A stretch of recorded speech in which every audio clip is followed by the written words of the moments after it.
എന്നാണ് നമ്മൾ വിശ്വസിക്കേണ്ടത്. ആ ക്രൂശിലേക്ക് ഒന്ന് നോക്കിക്കേ. നിങ്ങളുടെ ചിന്തകളെ ഒരിക്കൽ കൂടെ ക്രൂശിലേക്ക് ഞങ്ങൾ തിരിക്കുകയാണ്.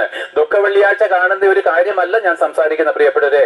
ആ ക്രൂശിൽ 2000 വർഷങ്ങൾക്ക് മുമ്പ് ഒരു മനുഷ്യൻ അവനെ കണ്ടാൽ ആളല്ലെന്ന് തോന്നുമാറ് അടിയേറ്റ് തകർക്കപ്പെട്ടവനായിട്ട് ഒരുവൻ കിടക്കുന്നത് കണ്ടുപോകും.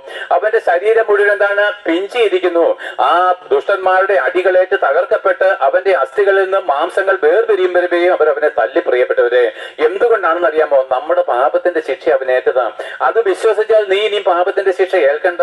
കാരണം ഒരു തെറ്റിന് 2 പേരെ ദൈവം ശിക്ഷിക്കത്തില്ല, നമ്മുടെ കോടതി പോലും ശിക്ഷിക്കത്തില്ല.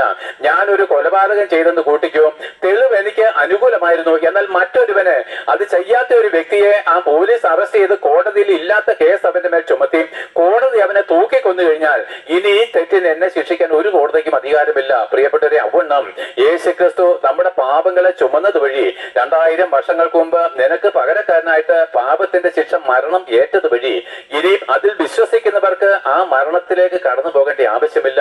ഇനി ദൈവത്തിന്റെ കോടതി നിന്നെ ശിക്ഷിക്കത്തില്ല. അതിൽ വിശ്വസിക്കുന്നവർക്ക് പാപമോചനം എന്ന വീണ്ടെടുപ്പുണ്ട്. നിന്നെ വീണ്ടെടുത്തിരിക്കുന്നു. വിശ്വസിക്കുന്നെങ്കിൽ നിന്റെ വീണ്ടെടുപ്പ് സാധ്യമായിരിക്കുന്നു. എന്ന് മാത്രമല്ല, ആദം മുഖാന്തരം നമ്മളിലേക്ക് കടന്നു വന്ന പിതൃ പാരമ്പര്യ പ്രകാരമായിരിക്കുന്ന ശാപങ്ങളും യേശുക്രിസ്തു ക്രൂശിൽ വഹിച്ച് നമ്മളിൽ നിന്ന് മാറ്റിക്കളഞ്ഞതാണ്. അത് വിശ്വസിച്ചിരുന്നെങ്കിൽ ഇനി ആദമിന്റെ പാപത്തിനോ പിതൃ പാരമ്പര്യത്തിനോ നമ്മുടെ മേൽ അധികാരം ഉണ്ടായിരുന്നില്ല. പണ്ടൊക്കെ നമ്മൾ പറയും അപ്പന്മാർ ചെയ്ത തെറ്റിന്റെ മക്കൾ ശിക്ഷ അനുഭവിക്കണം, അത് സ്വാഭാവികമാണ്. എന്നാൽ യേശുക്രിസ്തുവിലേക്ക് മനം തിരിഞ്ഞ ഒരു മകനുണ്ടെങ്കിലോ, നിന്റെ അപ്പൻ എത്രമാത്രം പാപം ചെയ്തിട്ടുണ്ടെങ്കിലും അതിന്റെ ഒരു ശിക്ഷയും നിന്റെ മേലോ നിന്റെ തലമുറയുടെ മേലെ വരുത്തില്ല. കാരണം എന്താണ്? ഒരുവൻ യേശുക്രിസ്തുവിലായാൽ ക്രിസ്തുവിലായാൽ അവൻ പുതിയ സൃഷ്ടി എന്ന് എഴുതിയിരിക്കുന്നു. ആകയാൽ പഴയത് കഴിഞ്ഞു പോയിരിക്കുന്നു. പിതൃ പാരമ്പര്യം ഇവിടെ തീർന്നു പോകുകയാണ്.